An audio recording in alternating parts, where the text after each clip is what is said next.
हा, तर आपण LPC2148चं आर्किटेक्चर बघत होतो. ते आर्किटेक्चरचं वैशिष्ट्य असं आहे की याच्यामध्ये याच्या वरचे जे बॉक्स आहेत, म्हणजे बघा ह्या लाईनच्या वरचे जे आतमध्ये बॉक्स आहेत इथून तर एवढे सगळे जे आहेत हे हाय स्पीडवर चालतात. ठीक आहे, म्हणजे याची थोडक्यात याला हाय स्पीड हाय क्लॉक सायकल लागते, हाय क्लॉक फ्रिक्वेन्सी लागते. म्हणजे याला अशी क्लॉक लागते, क्लॉक सायकल लागते किंवा क्लॉक फ्रिक्वेन्सी लागते, सीपी क्लॉक लागतो की ज्याला खूप जास्त फ्रिक्वेन्सी हाय क्लॉक लागतो. आणि हे जे खालचे जे पेरिफेरल तुम्हाला दिसत आहे या लाईनच्या खालचे, या लाईनच्या खालचे मग कोणते, हा एक बॉक्स आहे, हे सगळेच हे बघा इथून एवढे आणि हे सगळेच बॉक्स, हे सगळे बॉक्स जे आहेत हे लो क्लॉक सायकलवर चालतात, म्हणजे कमी फ्रिक्वेन्सीवर चालतात. मग आता तुम्हाला प्रश्न पडला असेल मग याला या वरच्याला हाय क्लॉक आणि ह्या खालच्या बॉक्सेसला लो क्लॉक कसा बनवायचा, तर ते क्लॉक सायकल किंवा क्लॉक बनवायचं काम हे PLLचं असतं, PLL0 आणि PLL1. ठीक आहे, आता PLL0 आणि PLL1 ला सुद्धा काहीतरी इनपुट लागेल ना, क्लॉक सिग्नल लागेल ना. ठीक आहे, समजा साईन वेव्ह आहे तुमची, साईन वेव्ह 1 मेगाहर्ट्झची, त्याच्यापासून तुम्हाला 100 मेगाहर्ट्झची साईन वेव्ह बनवायची, पण सुरुवातीला 1 मेगाहर्ट्झचा इनपुट तर लागेल का नाही, कळतंय ना. म्हणजे याचा अर्थ या PLL ला सुद्धा काहीतरी इनपुट लागेल. मग त्यासाठी हे बघा इथे तुम्हाला दिसतंय XTAL1. ठीक आहे, XTAL1 म्हणजे काय रे, क्रिस्टल ऑसिलेटरचा इनपुट लागतो. क्रिस्टल ऑसिलेटर असतं बघा प्रत्येक मायक्रो कंट्रोलरच्या बोर्डवर, डेव्हलपमेंट बोर्डवर एक क्रिस्टल ऑसिलेटर असतो. तर LPC2148च्या क्रिस्टल मायक्रो कंट्रोलरचे जे काही बोर्ड असतात त्याच्यावर जो क्रिस्टल ऑसिलेटर लावतात तो जनरली 12 मेगाहर्ट्झचा असतो. 12 मेगाहर्ट्झचा क्रिस्टल ऑसिलेटर जोडतात, तो असा गोल असतो जनरली. हे बघा असा गोल असतो क्रिस्टल ऑसिलेटर. ठीक आहे, तो क्रिस्टल ऑसिलेटरचा इनपुट आउटपुट जो आहे 12 मेगाहर्ट्झचा तो इथं दिला जातो. ठीक आहे, सिस्टीम फंक्शन म्हणजे सिस्टीम कंट्रोल ब्लॉकला दिला जातो. मग तो त्याच्या मार्फत तो PLL ला मिळतो. PLL काय करतो, त्याच्यापासून एक सिस्टीमचा क्लॉक बनवतो. तो सिस्टीमचा क्लॉक किती असतो, 60 मेगाहर्ट्झचा. म्हणजे किती पट रे प्रदीप, इनपुट इनपुट किती घेतलाय आपण क्रिस्टल ऑसिलेटर पासून, इथून 12 मेगाहर्ट्झ. ठीक आहे, 12 मेगाहर्ट्झ, आणि इथं बनवलं किती, 60 मेगाहर्ट्झचा बनवला. म्हणजे किती पट मोठा बनवला आपण प्रदीप, मराठीच मराठी सांगा, काय प्रॉब्लेम नाही.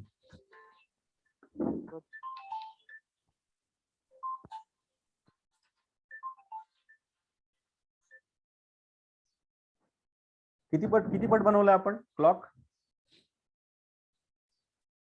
प्रदीप, आवाज येतोय का?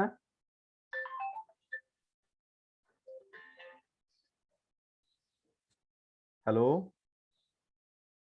आवाज येतोय का रे प्रदीप? हा येस सर, हॅलो. हा, मग अरे ऑडिओ चालूच ठेवा म्हणजे मला पटकन पटकन जाता येईल. आता इनपुट किती, इनपुट 12 मेगाहर्ट्झ आणि आउटपुट बनवला किती, 60 मेगाहर्ट्झचा. आता 60 मेगाहर्ट्झचा क्लॉक कोणाला लागेल, या वरच्या बॉक्सेसला लागेल, हाय स्पीड बॉक्सेसला का लो स्पीड बॉक्सेसला, तर हाय स्पीड बॉक्सेसला लागणार. म्हणजे 60 मेगाहर्ट्झवर वरचे बॉक्सेस काम करू शकतात. ठीक आहे, क्लॉकवर 60 मेगाहर्ट्झच्या. क्लॉक म्हणजे काय, थोडक्यात जसं माणसाला रक्त लागतं किंवा ऑक्सिजन लागतो. ठीक आहे ना, ऑक्सिजन ऑक्सिजन तसंच एक प्रत्येक मायक्रो कंट्रोलच्या आतमधल्या बॉक्सेसला सुद्धा आजकाल क्लॉक लागतो. एक त्याची एक लाईफ लाईन आहे ती. ठीक आहे, तर या वरच्या बॉक्सेसला 60 मेगाहर्ट्झ चालतील, पण मग खालच्या बॉक्सेसला 60 मेगाहर्ट्झ चालणार नाही. मग या 60 मेगाहर्ट्झ परत डिवाइड करावा लागतो. डिवाइड करून समजा आता फॉर एक्झाम्पल तुमचा एडीसी आहे, हा एडीसी अंदाजे 4.5 मेगाहर्ट्झ चालतो. 4.5 मेगाहर्ट्झ. ठीक आहे, 4.5 मेगाहर्ट्झ. आता सगळेच डिव्हाइसेस 4.5 मेगाहर्ट्झ चालत नाही. UART कमी मेगाहर्ट्झ चालतो. तुमचा SI2C वेगळ्या मेगाहर्ट्झ चालतो, 10 मेगाहर्ट्झ अंदाजे. ठीक आहे, किंवा 1-2 मेगाहर्ट्झ असेल. डॅक वेगळ्या कमी कमी फ्रिक्वेन्सी चालतो. म्हणजे प्रत्येकाची रिक्वायरमेंट कशी आहे, सारखी का वेगवेगळी आहे प्रदीप? हे जे ऑन चिप पेरिफेरल्स, हा वेगवेगळी. मग ते होतं काय, इथून 12 मेगाहर्ट्झ येतात. ठीक आहे, हा PLL काय करतो, सिस्टीम क्लॉक बनवतो 60 मेगाहर्ट्झचा. त्याला नाव काय, नाव काय सांगा मला, CCLK. कळतंय का, काय नाव आहे, CCLK. त्या CCLK म्हणजेच काय, सिस्टीम क्लॉक. तो सिस्टीम क्लॉक कोणाला दिला जातो, हे जे वरचे डिव्हाइसेस आहेत त्यांना. ठीक आहे, आता CCLK ला परत डिवाइड केलं जातं, डिवायडर लावून डिवायडर, आणि त्याच्यापासून परत कमी क्लॉक बनवला जातो, म्हणजे मे बी 5 मेगा हर्ट्स किंवा 2 मेगा हर्ट्स किंवा जशी रिक्वायरमेंट असेल तशी. ठीक आहे, मग डिवाइड करायचं. आधी काय केलंय, 12 गुणिले 5 म्हणजे 5चं मल्टिप्लायर वापरला, म्हणजे यम किती वापरला, यम बीट. आपल्याला एक रजिस्टर आहे पुढे भविष्यात आपण बघू थोड्या वेळाने का यम म्हणजे काय, मल्टिप्लायर. तर 5 ने मल्टिप्लाय केलं म्हणजे यम मध्ये किती टाकलं आपण, 5 टाकलं. 5 म्हणजे काय, 0101. ठीक आहे, 5 टाकलं यम बीट मध्ये, तर त्याने बरोबर 12 पासून 60 मेगाहर्ट्ज तयार झाला. त्याला सीसीएलके म्हणतात.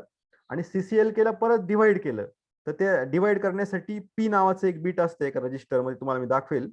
तर पी ला समजा आपण दोन टाकलं पी नावाच्या बीट मध्ये, तर होणार काय, कितीने डिवाइड होईल, 2 ने डिवाइड होईल. मग 60 ला 2 ने डिवाइड केला तर किती तयार होईल, 30 मेगाहर्ट्ज तयार होईल. समजतंय का. तर हे पी आणि यम बीट महत्वाचे आहे, पी आणि यम बीट. तर हे यम आणि पी बीट्स कुठं असतात, तर ते पीएलएलच्या रजिस्टर्स मध्ये असतात. पीएलएल चे रजिस्टर्स काय असतात, तर एसएफआर, स्पेशल फंक्शन रजिस्टर्स. तर 4 रजिस्टर्स महत्वाचे आहे पीएलएल ला, PLL configuration, PLL feed, PLL statistic आणि पीएलएल फीड. ठीक आहे, 4 प्रकारचे रजिस्टर आहे. तर त्याच्यातल्या पीएलएल कॉन्फिगरेशन नावाचं रजिस्टर जे असतं त्याच्यामध्ये यम आणि पी नावाचं बीट असतं. तर यम आणि पी बीट काय करतात, एक तर मल्टिप्लाय करतात आणि डिवाइड करतात. मग आता थोडक्यात 60 मेगा हर्ट्ज पासून जो 30 मेगा हर्ट्ज तयार झालाय त्याला नाव काय देतो आपण, पीसीएलके. पीसीएलके म्हणजे याला P stands for peripheral, peripheral clock. कोणते पेरिफेरल, तर हे पेरिफेरल, हे जे दिसतंय ना तुम्हाला, हे सगळे पेरिफेरल, त्याच्यासाठी पीसीएलके क्लॉक वापरला जातो. ठीक आहे, आणि वरचे जे डिव्हाइसेस दिसतात, बॉक्सेस दिसतात, त्याला सीसीएलके क्लॉक वापरला जातो. हे दोन्ही बनवायचं काम पीएलएल 0 करतो.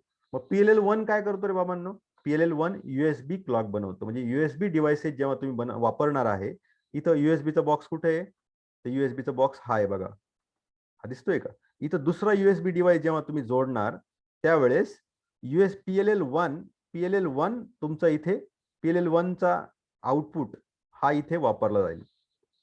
ठीक आहे, आता मग क्लॉक जाणार कसे, हे क्लॉक हाय स्पीड बसवरून इथे येणार. मग इथं व्हीपीबी डिवायडर दिसतोय तुम्हाला, हे जे तुमचं पी बीट दिसतंय ना तुम्हाला, पी बीट, ते पी बीट याच्याशी कनेक्टेड आहे VPB divider. Its role is to divide the CCLK. म्हणजे हा सीसीएलके जो आहे 60 मेगाहर्ट्ज, त्याला डिवाइड केलं का पीसीएलके तयार होतो. ठीक आहे, तर VPB divider is dealing with this P beat. आणि यम आणि पी बीट दोन्ही बीट हे पीएलएलच्या एका रजिस्टर मध्ये असतात. ठीक आहे, आता तुमच्या लक्षात आलं असेल कसं कसं काम चालतं. हाय स्पीड क्लॉक एचबी बस म्हणजे काय, एक रोड येतो. ठीक आहे, जशी तुमच्या आतमध्ये शरीरामध्ये कसं एक नस असतात किंवा हे असतात, त्याच्यामधून रक्त वाहतं, तसं या हाय स्पीड बसमधून सीसीएलके फ्लो होतो किंवा वाहतो आपल्या भाषेत बोलायचं ठरलं तर. आणि पीसीएलके जो असतो, पेरिफेरल क्लॉक, हा या व्हीपीबी बसमधून जात असतो. ठीक आहे, आता तो जातोय म्हणल्यावर काय, याचा डाटा पण घेऊन जाणार ना इकडे तिकडे. याचा डाटा न्यायचा असेल तर इकडून जाणार, असा वर जाणार किंवा खाली, आणि त्याच्यामध्ये दोघांच्या दोन्ही बसेसच्या मध्ये ब्रिज आहे. कळतंय का नाही. हा, आता ह्या 2 प्रकारच्या बस झाल्या, एएचबी बस, ऍडव्हान्स हाय परफॉर्मन्स बस, आणि व्हीपीबी बस, व्हीएलएसआय पेरिफेरल बस. तिसऱ्या प्रकारची एक बस या आर्किटेक्चर मध्ये आहे, ARM7 लोकल बस. तिसऱ्या प्रकारची बस आहे बघा. ही लोकल बस विशिष्ट कंपोनंटला जोडते फक्त. ती कोणत्या कोणत्या कंपोनंटला जोडते, एसरॅम, फ्लॅश मेमरी. ठीक आहे, फास्ट जीपीआयओ, म्हणजे हा स्मॉल, म्हणजे हा लो स्पीड जीपीआयओ होता, आणि हा वेगळा बॉक्स आहे फास्ट जीपीआयओ. ठीक आहे, fast general purpose input output, म्हणजे त्याच पिन्स आहे बघा, त्याच पिन्स आहे पोर्ट 0च्या आणि पोर्ट 1च्या. म्हणजे त्याच पिन्स तुम्ही फास्ट जीपीआयओ म्हणून पण वापरू शकतात आणि स्लो जीपीआयओ म्हणून पण वापरू शकता. फॉर एक्झाम्पल, स्लो जीपीआयओ म्हणून वापरायचे असतील तर आपण काय कनेक्ट करतो त्यांना, आपण कीपॅड कनेक्ट करतो, एलईडी कनेक्ट करतो, एलसीडी कनेक्ट करतो, वगैरे वगैरे. आणि फास्ट जीपीआयओ ला थोडे टीएफटी डिस्प्ले वगैरे वगैरे आपण जोडतो. ठीक आहे, पण दोन्हींमध्ये सिमिलॅरिटी एकच आहे. पोर्ट 0च्या कोणत्या पिन्स अवेलेबल आहेत आपल्याला कनेक्शनसाठी, P0.02, P0.25 आणि P0.28 ते P0.31. म्हणजे ह्या खालच्या 26 पिन आणि ह्या जवळपास वरच्या 4 पिन, जवळपास 32 पिन्स. आणि पोर्ट 1च्या कोणत्या पिन्स अवेलेबल आहेत, फास्ट आणि स्लो GPIO ला P1.16 टू P1.31 अशा एवढ्याच पिन म्हणजे 16 पिन आपल्याला अवेलेबल, उरलेल्या 16 पिन पोर्ट 1च्या या रिझर्व्ड आहेत. ठीक आहे, तर आपल्याला या सगळ्या गोष्टी स्टेप बाय स्टेप बघायच्या आहेत. ठीक आहे, आता हे फक्त आपण आर्किटेक्चर बाबतीत बोललो. आता पुढे जर गेलो आपण, इथे तुम्हाला आणखी ह्या डायग्राम मध्ये आणखी क्लिअर होईल बघा. तुमची ही जी बस दिसते ही काय, VLSI पेरिफेरल बस, ऍडव्हान्स पेरिफेरल बस म्हणतात त्याला, किंवा VLSI पेरिफेरल VPB. ठीक आहे, आणि ही जी हाय स्पीड बस आहे ती AHB बस, ऍडव्हान्स्ड हाय परफॉर्मन्स बस. आणि ही तुमची लोकल बस. तर लोकल बसला काय कनेक्ट आहे, फास्ट GPIO कनेक्ट आहे, SRAM कनेक्ट आहे, फ्लॅश कनेक्ट आहे. आणि ही बस आणखी एका गोष्टीला जोडली जाते, ती ARM7 TDMI-S, म्हणजे याला काय म्हणतो आपण, याला प्रोसेसर कोर म्हणतो. म्हणजे LPC2148च्या आतमध्ये CPU कोणता आहे, कोणत्या प्रकारचा CPU आहे, तर तो ARM7 TDMI-S प्रकारचा CPU त्या LPC2148च्या आतमध्ये आहे. ठीक आहे, पण लोकल बस एवढ्या गोष्टींना जोडते. AHB बस कशा कशाला जोडते रे AHB बस?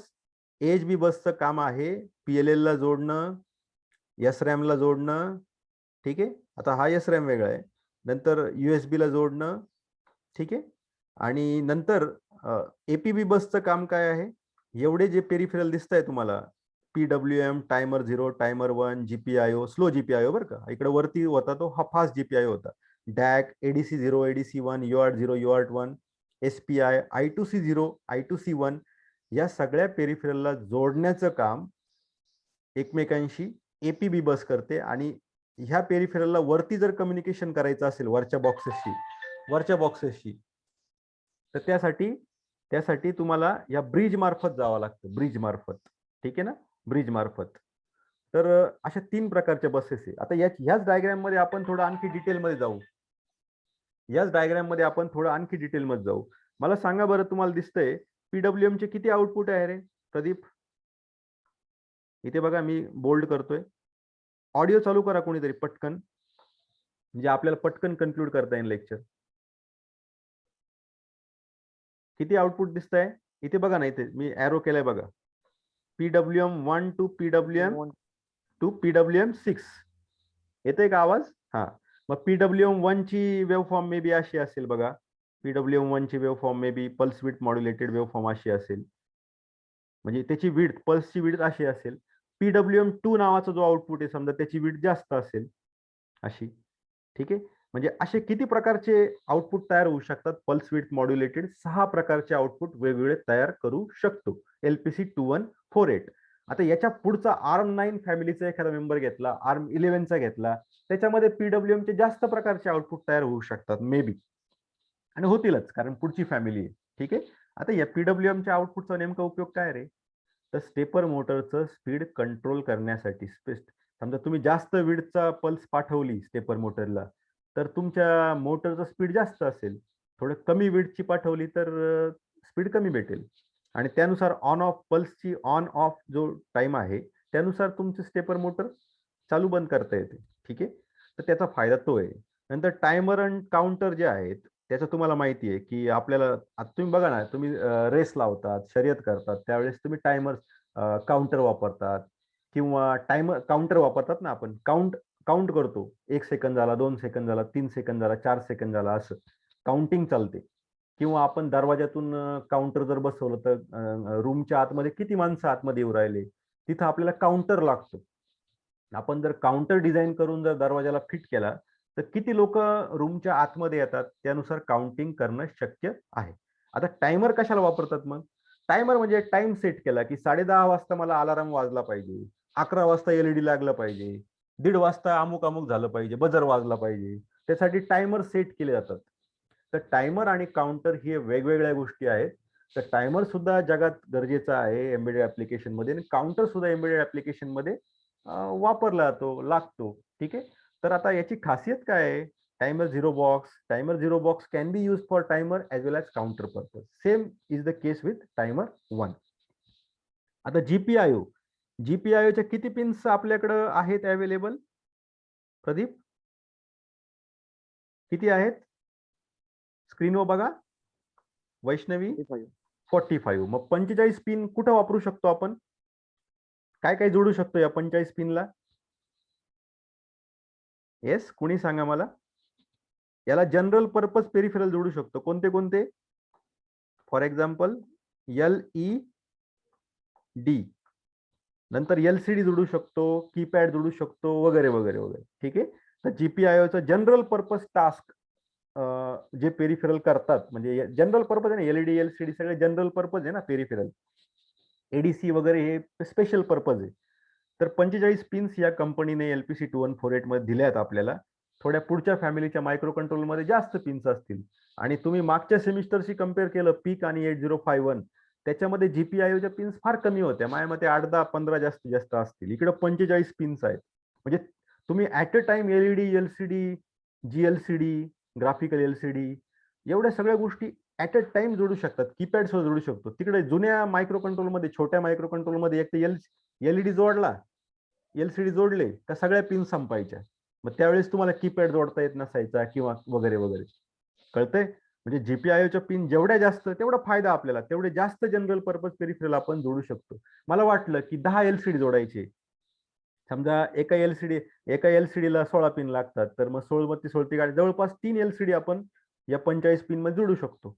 म्हणजे जेवढ्या पिन जास्त तेवढा फायदा. नंतर तुम्हाला डॅक दिसतो बघा. तर डॅक हा 10 बीटचा डॅक आहे. म्हणजे 2:10. 2:10 म्हणजे किती? 1024 प्रकारचे वेगवेगळे अॅनालॉग सिग्नल हा तयार करू शकतो. तसंच ADC 0 आणि ADC 1 हा सुद्धा 10 बीटचा ADC आहेत. हे सुद्धा 2:10 किती होतात? 1024 प्रकारचे वेगवेगळे डिजिटल आउटपुट हा तयार करू शकतो.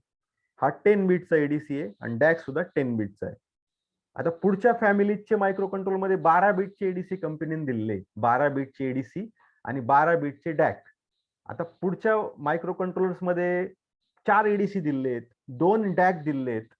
म्हणजे जसं जसं तुमची फॅमिली वर जाते तसं तसं आर्किटेक्चर मध्ये बॉक्सेस वाढतात, ऑन चिप पेरिफेरल्स वाढतात. म्हणजे तुमचा मायक्रो कंट्रोलर अजून जास्त सक्षम होतो, जास्त पॉवरफुल होतो आणि तो आणखी जास्त कॉम्प्लेक्स एम्बेडेड ऍप्लिकेशन साठी वापरणं शक्य होतं. ठीक आहे. तसंच UART 0 आहे, UART 1 आहे. ठीक आहे. SSP आहे. UART 0 आणि UART 1 ला काय जोडू शकतो आपण? हे जे जनरल पर्पज पेरिफेरल आहे ना, त्याला शेवटी क्लॉक लागतो. ठीक आहे. मग UART 0 आणि UART 1 च्या माध्यमातून आपण तो देऊ शकतो. ठीक आहे. UART 0 लागतो आपल्याला. आता UART 0 आणि UART 1 चे फीचर सारखेच आहेत. फक्त एक बदल आहे. एक बदल कोणता आहे? का UART 1 is also useful for interfacing modem interfacing. म्हणजे तुमचं GSM आणि GPS चे जे मॉड्यूल्स आजकाल बाजारामध्ये मिळतात विकत बघा, GSM मॉड्यूल, GPS मॉड्यूल, त्याचं जर कनेक्शन LPC 2148 बरोबर करायचं असेल तर तुम्हाला UART 1 ला कनेक्ट करावा लागतो. UART 0 त्याला सपोर्ट करत नाही. कळतंय? हा. UART 1 मार्फत तुम्ही GSM आणि GPS कनेक्ट करू शकतात. ठीक आहे. नंतर बघा, SPI प्रोटोकॉलचा एक बॉक्स आहे. त्याच्यामध्ये किती पिन्स आहेत रे? किती पिन्स आहेत या? तर या जवळपास 4 पिन्स आहेत. सिस्टीम क्लॉक, SCK, मिसो. येस, मिसो म्हणजे काय? Multiple input single output, multiple output single input, मिसो, मोसी आणि स्लेव्ह सिलेक्ट. नंतर I2C जी बस असते, I2C बसला दोनच वायर लागतात, दोनच पिन्स असतात, 2 वायर. SCL म्हणजे क्लॉक आणि डेटा वायर, डेटा लाईन आणि क्लॉक लाईन. ठीक आहे. अशा पद्धतीने हे सगळं चालतं. ठीक आहे. आता हे जे आर्किटेक्चर आहे, या आर्किटेक्चर मध्ये जेवढे बॉक्स आहे ते सगळे LPC 2141 ला ऍप्लिकेबल आहे, 2142, 2144, 2146, 2148 ला ऍप्लिकेबल आहेत. समजतंय? आता आपण पुढे जाऊया. बसेस किती प्रकारच्या आहे प्रदीप? 3 प्रकारच्या बसेस आहेत. पहिली बस कोणती? HB बस, नंतर APB बस, नंतर लोकल बस. ठीक आहे. आपण ते बघितलं. AHB बस, APB बस, म्हणजे APB बस किंवा तिला VPB बस सुद्धा म्हणतात. हे बघा इथं ऑर म्हटलंय बघा. ठीक आहे. ही हाय स्पीड बस आहे, ही लो स्पीड बस आहे.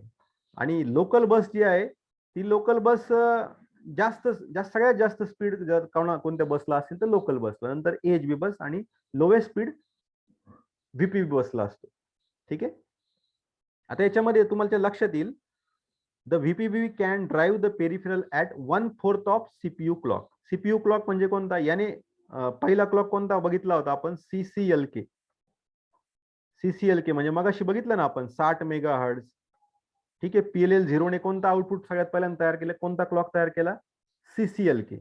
आधी 12 मेगाहर्ट्ज आपण क्रिस्टल ऑसिलेटर पासून 12 मेगाहर्ट्ज घेतले, त्याला मल्टिप्लाय केलं 5 ने, 12 पंचे 60.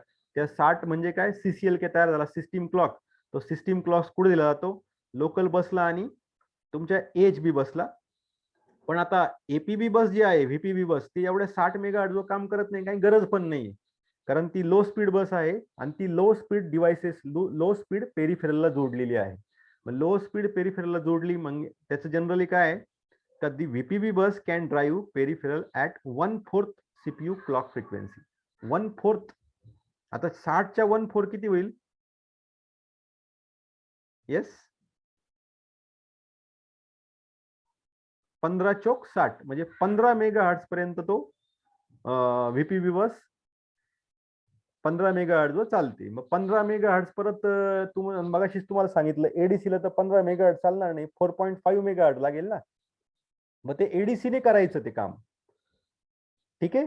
आणि तुमचा हा जो डिवायडर होता वरती बघा, तुम्हाला परत दाखवतो एकदा. हा जो डिवायडर होता ब्रिज, किंवा आणखी वरच्या डायग्राम मध्ये तुम्हाला आणखी समजेल, हा जो व्हीपीबी डिवायडर जो होता, तो काय करतो, वरतून येणाऱ्या क्लॉकला एकतर 1/2 ने डिवाइड करतो, 2 ने डिवाइड करतो, किंवा 3 ने किंवा 4 ने डिवाइड करतो. ठीक आहे. मग थोडक्यात समजा हा जर 60 मेगाहर्ट्ज असेल, जर 4 ने डिवाइड केलं तर किती होईल? 15 मेगाहर्ट्ज. म्हणजे 15 मेगाहर्ट्ज ह्या बसवर जाणार. पण आता समजा फॉर एक्झाम्पल एडीसी जो आहे तो 4.5 मेगाहर्ट्ज वर जास्तीत जास्त काम करू शकतो, 15 मेगाहर्ट्ज पण त्याला नकोय. मग एडीसीने काय करायचं, हा जो 15 मेगाहर्ट्ज इथून आतमध्ये आलाय त्याला परत डिवाइड करायचं. मग एडीसीचं रजिस्टर त्याच्यावर त्यासाठी लागेल आपल्याला. म्हणजे थोडक्यात 15 मेगाहर्ट्ज एडीसी वापरू शकत नाही. मग एडीसीला जे एसएफआर दिले कंपनीने, 5-6 प्रकार, 7-8 प्रकारचे एसएफआर दिले, रजिस्टर दिले, त्यापैकी एक रजिस्टर असा आहे की ज्याच्यामध्ये डिव्हिजनची फॅसिलिटी आहे. म्हणजे 15 मेगाहर्ट्जला परत डिवाइड करा, परत डिवाइड करून मग नवीन क्लॉक तयार केला जातो, तो एडीसीला वापरला जातो. तसंच डॅक जो आहे, डॅकला सुद्धा हा 15 मेगाहर्ट्ज लगेच लागणार नाही. डॅकची जी काही रिक्वायरमेंट आहे, तर त्या रिक्वायरमेंटच्या क्लॉक तयार करण्यासाठी डॅकच्या रजिस्टरमध्ये एक डिव्हिजनची व्हॅल्यू असते, एक 2 बीट डिव्हिजनसाठी ठेवलेले असतात. की त्या बीटमध्ये आपण त्या व्हॅल्यू टाकल्या का बरोबर ती 15 मेगाहर्ट्ज परत एकदा डिवाइड होतो आणि जसं काही रिक्वायरमेंट असेल डॅकची, त्या प्रकारचा क्लॉक तयार केला जातो. कळतंय? म्हणजे सुरुवातीला 12 मेगाहर्ट्ज इथं आला, या 12 पासून 60 झाला, 60 पासून परत या डिवायडरने काय केलं, एक तर 2 ने डिवाइड केलं, किंवा 3 ने केलं, किंवा 4 ने केलं, त्यानुसार परत नवीन क्लॉक तयार झाला पीसीएलकेचा. पीसीएलकेच्या क्लॉकने परत एडीसीने त्याला परत डिवाइड करून नवीन क्लॉक बनवला, याने नवीन बनवला, याने नवीन बनवला, याने नवीन बनवला. प्रत्येक पेरिफेरल आपापला क्लॉक तयार करतो पीसीएलके पासून. कळतंय? पीसीएलके म्हणजे काय? Peripheral clock. तो पेरिफेरल क्लॉक कुठून तयार झालाय? या सीसीएलके पासून. या सीसीएलके पासून पीसीएलके तयार होतो. ठीक आहे. अशा पद्धतीने हे मायक्रो कंट्रोलर काम करतं. ठीक आहे. हा, आता बघा, system control block. System control block म्हणजे काय? सिस्टीमला कंट्रोल करणारा ब्लॉक. सिस्टीमला कंट्रोल करण्यासाठी सगळ्यात महत्वाचं जर काय असेल तर क्लॉक. ठीक आहे. मग क्लॉक बनवायचं काम पीएलएल करतो. ठीक आहे. आणि क्लॉकवरच सगळी सिस्टीम कंट्रोल होते. ठीक आहे. आणि त्या क्लॉक तयार केल्यानंतर डिवायडर जे असतात, डिवाइड करण्याचं काम करतात. सीसीएलके म्हणजे सीसीएलकेला डिवाइड केलं, पीसीएलके तयार झाला. पीसीएलकेला परत डिवाइड करत करत वेगवेगळे क्लॉक बनवले. अशा पद्धतीने सिस्टीम कंट्रोल केली जाते. म्हणून याला हे दोन्ही बॉक्स कशाच्या अंडर येतात? सिस्टीम कंट्रोल ब्लॉकच्या अंडर हे 2 बॉक्सेस येतात. याच्या व्यतिरिक्त क्रिस्टल ऑसिलेटर सुद्धा तुमच्या सिस्टीम कंट्रोल ब्लॉकचाच भाग आहे. एक्सटर्नल इंटरप्ट, 5 प्रकारचे एक्सटर्नल इंटरप्ट आहेत. ठीक आहे. नंतर पॉवर कंट्रोल म्हणजे पॉवर डाऊन मोड, डीप पॉवर डाऊन मोड, ठीक आहे, स्लीप मोड, डीप स्लीप मोड, असे 4 प्रकारचे पॉवर कंट्रोल ऑप्शन्स आहेत. हे सुद्धा सिस्टीमला कंट्रोल करण्यासाठी महत्वाचे आहे, म्हणून हे सिस्टीम कंट्रोलच्या अंडर येतात. रिसेट, आपण रिसेट बटन असतं बघा, प्रत्येक मायक्रो कंट्रोलरच्या बोर्डवर रिसेट नावाचं बटन असतं. त्याने होतं काय रे, रिसेट केलं का सगळी सिस्टीम परत एकदा डिफॉल्ट स्टेटला येऊन जाते. कळतंय का? समजा आता तुम्ही बघा, तुमच्या लॅपटॉपवर 4-5 ऍप्लिकेशन चालू आहे सध्या आणि लॅपटॉप तुम्ही शटडाऊन केला. ठीक आहे, शटडाऊन केला म्हणजे काय, हे सगळे ऍप्लिकेशन ऑटोमॅटिक क्लोज होतात आणि ज्यावेळेस परत रिस्टार्ट करू त्यावेळेस काय होतं, डिफॉल्ट स्टेटला लॅपटॉप दिसतो. म्हणजे तुमचे जे ऍप्लिकेशन क्लोज करायच्या वेळेस चालू होते ते परत चालू होतील का? नाही. डिफॉल्ट स्टेटला तुमची होम स्क्रीन दिसते लॅपटॉपला, बाकी काहीच ओपन दिसत नाही. तसंच एकदा रिसेट केला मायक्रो कंट्रोलर, रिसेट केला तर काय होतं रे, मायक्रो कंट्रोलर एकदा रिसेट केला तर मायक्रो कंट्रोलर एकदा रिसेट केल्यानंतर काय होतं, तुमचा मायक्रो कंट्रोलर डिफॉल्ट स्टेटला जातो आणि जेव्हा परत तो पॉवर ऑन होतो त्यावेळेस तो त्याच्या डिफॉल्ट स्टेट पासून सुरू होतो. आता पीएलएल बघा, PLL is a close loop system. 2 PLL आहेत, पीएलएल 0 आणि PLL 1. PLL 0 is use to generate CCLK म्हणजे system clock. PLL 1 is useful to generate USB clock. Okay, आणि तो यूएसबी क्लॉक फिक्स असतो 48 मेगाहर्ट्ज. समजतंय का? पण हा जो सीसीएलके असतो हा व्हेरिएबल आहे. म्हणजे समजा तुमच्या क्रिस्टल ऑसिलेटर पासून 12 मेगाहर्ट्ज आलते, त्याला जर 2 ने गुणलं तर किती तयार होईल, 12 दुणे 24 मेगाहर्ट्ज. ठीक आहे, नंतर 3 ने गुणलं तर 12 त्रिक 36 मेगाहर्ट्ज तयार होतो. 4 ने गुणलं तर 12 चौक 48 मेगाहर्ट्ज तयार होईल आणि 5 ने गुणलं तर 60 मेगाहर्ट्ज तयार होऊ शकतात. ठीक आहे, ते मल्टिप्लाय कशाने करायचं, ते कुठं ठेवायचं, आपण यम नावाच्या बीट मध्ये ठेवायचं. यम नावाचं जे बीट असतं ना तुमचं पीएलएलच्या रजिस्टर मध्ये, यम नावाचं बीट, त्याला आपण कशाने मल्टिप्लाय करू शकतो, 3 ने मल्टिप्लाय करू शकतो, किंवा यम मध्ये 3 ठेवू शकतो, 4 ठेवू शकतो किंवा 5 ठेवू शकतो. 3, 4, 5 एवढाच ऑप्शन आहे. M bit can be 3, it can be 4, it can be 5. म्हणजे क्रिस्टल ऑसिलेटरचे 12 मेगाहर्ट्ज जेव्हा येतात तर यम मध्ये 3 जर असेल तर 3 ने मल्टिप्लाय होईल, 4 असेल तर 4 ने मल्टिप्लाय होईल, 5 असेल तर 5 ने मल्टिप्लाय होईल. ठीक आहे. नंतर बघा, input clock to both PLL must be between 10 megahertz to 25 megahertz strictly. याचा अर्थ काय रे, म्हणजे तुमचा क्रिस्टल ऑसिलेटर जो आहे, जो बाहेरून इनपुट घेतो ना आपण, पीएलएल ला इनपुट लागतो की नाही, पीएलएल हवेतून तर क्लॉक तयार करू शकत नाही, सीसीएलके आणि पीसीएलके, त्याला बाहेरून क्लॉक तर घ्यावा लागेल ना आधी, छोटासा का व्हायना. तर तो क्रिस्टल ऑसिलेटर म्हणजे तुमच्या एलपीसी 2148च्या बाहेर एक क्रिस्टल ऑसिलेटर गोल आपल्याला ठेवावा लागेल, गोल क्रिस्टल ऑसिलेटर, आणि तो कनेक्ट करायचा आपल्या एलपीसी 2148च्या आयसी ला. 2148 ला आपण असा क्रिस्टल ऑसिलेटर कनेक्ट केला. हा क्रिस्टल ऑसिलेटरची रेंज तुम्ही काय घेऊ शकतात, 10 मेगाहर्ट्ज ते 25. आता का बरं 10 ते 25? ते कंपनीने डिझाईन तसं केलंय ना, एलपीसी 2148 मायक्रो कंट्रोलर डिझाईन असा केलेला आहे की त्याला इनपुट क्लॉक हा 10 मेगा ते 25 मेगा पर्यंत चालतो, 10च्या खाली नको आणि 25च्या वर नको. म्हणजे थोडक्यात हा क्रिस्टल ऑसिलेटर जो तुम्हाला घ्यायचा आहे, हा क्रिस्टल ऑसिलेटर बाजारातून विकत मिळतो. तो विकत घेताना तो 10 मेगाहर्ट्ज टू 25 मेगाहर्ट्जच्या रेंज मधला असायला हवा. ठीक आहे, जनरली आपण 12 मेगाहर्ट्जचा क्रिस्टल ऑसिलेटर बरेच जण वापरतात. कळतंय, 12 मेगाहर्ट्जचा क्रिस्टल ऑसिलेटर आपण जनरली मायक्रो कंट्रोलरच्या बोर्डवर कनेक्ट करतो. ठीक आहे, मग त्यानुसार 12 त्रिक 36, 12 चौक 48, 12 पंचे 60, म्हणजे 60 मेगाहर्ट्जचा क्रिस्टल सीसीएलके आपण जास्तीत जास्त तयार करू शकतो. आता जर तुम्ही म्हणशाल तर 6 का नाहीये, 7 का नाहीये, तर बाबा 6 टाकले तर उपयोग नाही काही. का बरं? कारण हा जो मायक्रो कंट्रोलर आहे याची maximum CPU clock frequency 60 megahertz आहे. कंपनीने त्याला डिझाईन करताना 60 मेगाहर्ट्ज पर्यंत बनवलंय.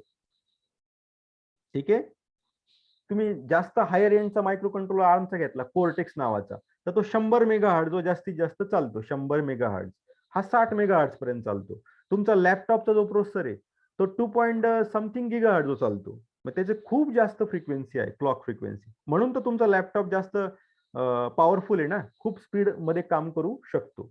तुमच्या मायक्रो कंट्रोलर मेगाहर्ट्ज मध्ये काम करतात.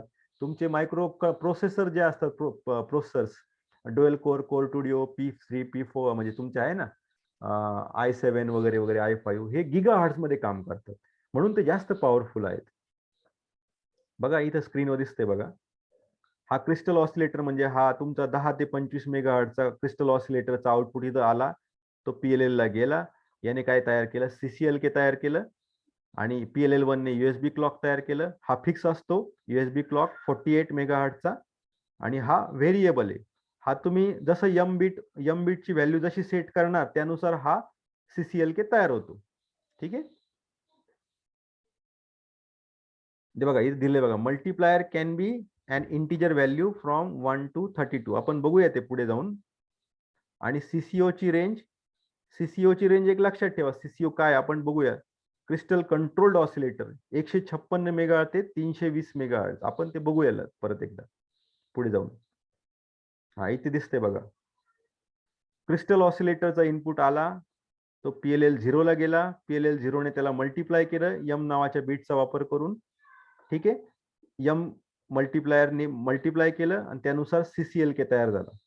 ठीक आहे. आता हा CCLK कोणाला गेला, हायर एंड पेरिफेरलला गेला, म्हणजे तुमच्या याला गेला, प्रोसेसरला गेला, किंवा रॅमला गेला, किंवा तुमच्या हा क्लॉक कशाला लागतो, अजून फ्लॅश मेमरीला लागतो. ठीक आहे.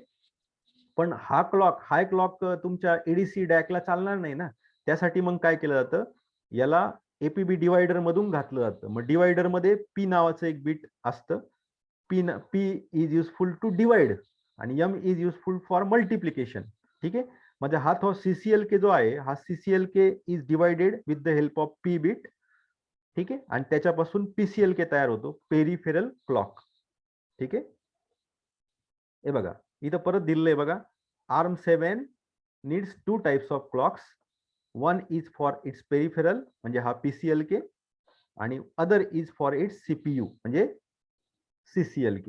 CCLK तुमच्या CPU ला जातो आणि हा PCLK तुमच्या पेरिफेरलला जातो. ठीक आहे.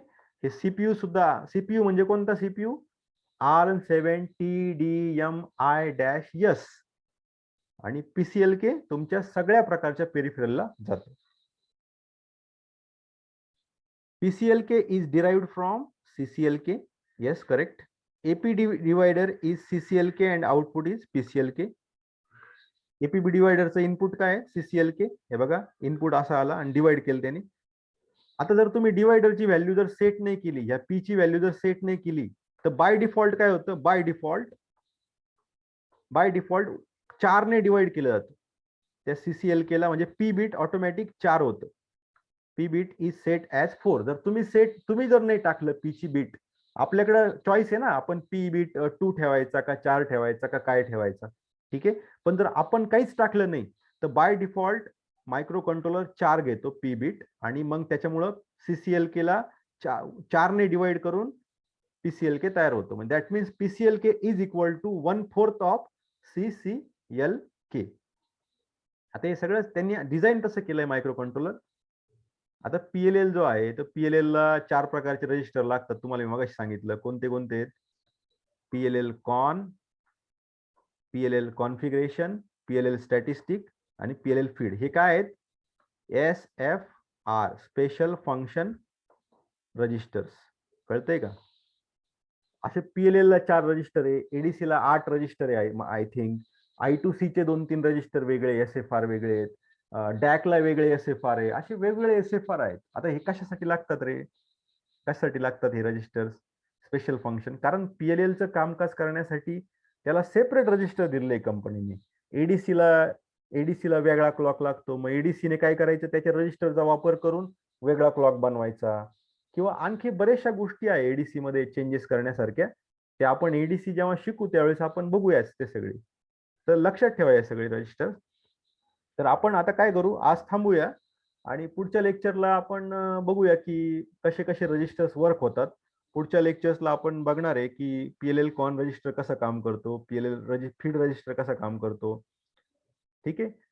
यम नावाचं बीट तुम्हाला म्हटलं ना मी, यम बीट, आणि हे P बीट. कळतंय. हा, तर ते दोन्ही बिट्स PLL कॉन्फिगरेशन रजिस्टर मध्ये असतात. आता PLL कॉन्फिगरेशनचे 2 रजिस्टर आहे, PLL कॉन्फिगरेशन 0 आणि PLL कॉन्फिगरेशन 1. हे सगळं आपल्याला नेक्स्ट लेक्चरमध्ये बघायचंय. पीएल स्टॅट्स रजिस्टर आहे, पीएल फीड रजिस्टर आहे.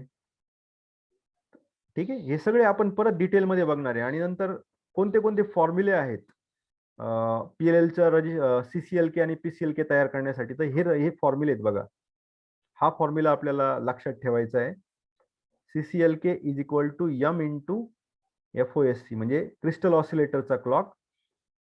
नंतर हा फॉर्म्युला आपल्याला आणखी लक्षात ठेवायचा आहे. बघा, दोनच फॉर्म्युले आहेत. त्या दोन फॉर्म्युल्यावरून छोटेसे कॅल्क्युलेशन आहेत, ते आपल्याला नेक्स्ट लेक्चरमध्ये बघायचे. ठीक आहे, तर आज आपण थांबूया कारण टाइम पण संपलाय.